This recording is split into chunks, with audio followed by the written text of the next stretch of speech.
Good morning. I just got an email regarding the quality of the images that we're getting.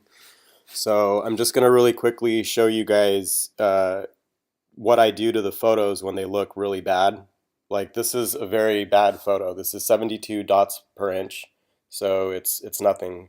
And even with the steps that I take to make the image a little better, it's you lose a little bit of the detail of the image, but it looks better in my opinion. So I'll leave it up to you guys whether or not you guys want to include this in a tutorial or not. So okay, so here we go. This is the original image that I got from Assad. It's only 72 dots per inch. Okay, so when you have an image that's that small, you get a lot of artifacts, digital artifacts from the camera that took it. It looks very pixelated. It's horrible. So really quickly, I'm going to show you what I do. I'm going to go into the image size. You see it's at 72 pixels an inch. So a minimum of 150 dots per inch is good. You can see it will look better blown up, but it's still the same original pixelated image. So aside from increasing the dots per inch, what you could do is go in and add a denoise filter, and I'll show you what that looks like really quick. So I'm going to go ahead and select my image, command click on it so you see it selected. Actually, I'm going to duplicate it first, so deselect, and keep it original. Select that guy, go into filter, noise, reduce noise. You could see right away that I'll go ahead and turn off the preview. So if you look on the left-hand side here, you'll see there's a difference between the two. The first one, this is without the denoiser, this is with it. It makes the photo appear a little bit blurry, but what it does is it takes the pixels and it will blend them all together, and it smooths out the surface of the details so that they look a little bit more uniform. You get less noise, less artifacts. So I'll do it really quickly again. I'll zoom in so you can see. This is without it. This is with it. You could increase the strength of the effect here. The problem is when you start playing with the strength, if you go too high, it will you'll lose a lot of detail. So here I'll increase the preserved detail so you can see what happens. Makes it a little bit messier again. So it's sort of not even worth taking the time to do this. But if we had to get something out and all we got is a 72 dot per inch image, then these are the only steps that I know of that you could take so that the photo looks a little bit decent.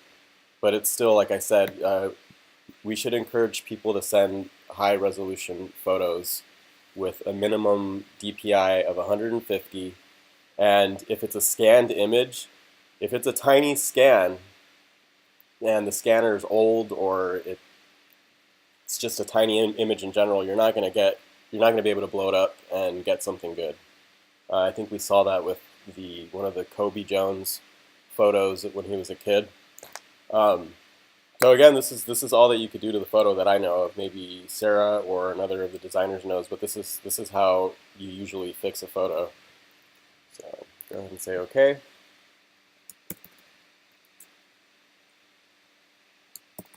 Another thing that I kind of am noticing with whoever's doing the cut contouring, they are leaving a huge space between the subject and the bleed.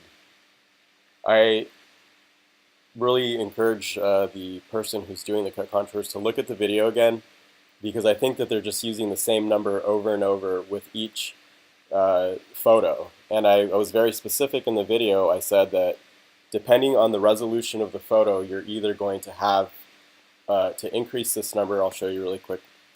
You go to select, modify, expand. This is how you create the bleed.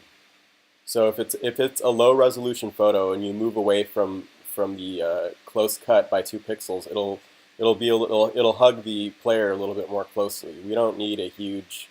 I mean, I guess it's up to you guys, but I just don't think it looks really nice aesthetically.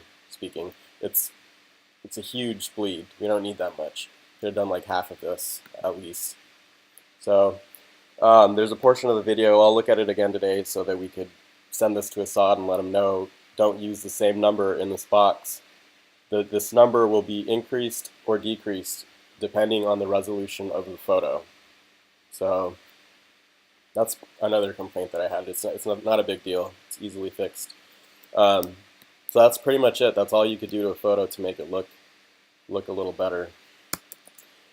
Alright guys, I hope that kind of helped, but like I said, as far as I know, minimum of 150 dpi, and if it's a scanned photo, if it's like an inch or 2 inches and it's a tiny little thing, it's not necessarily going to translate into a nice huge print. So those are my 2 cents. Hopefully that helped, and I'll see you guys around.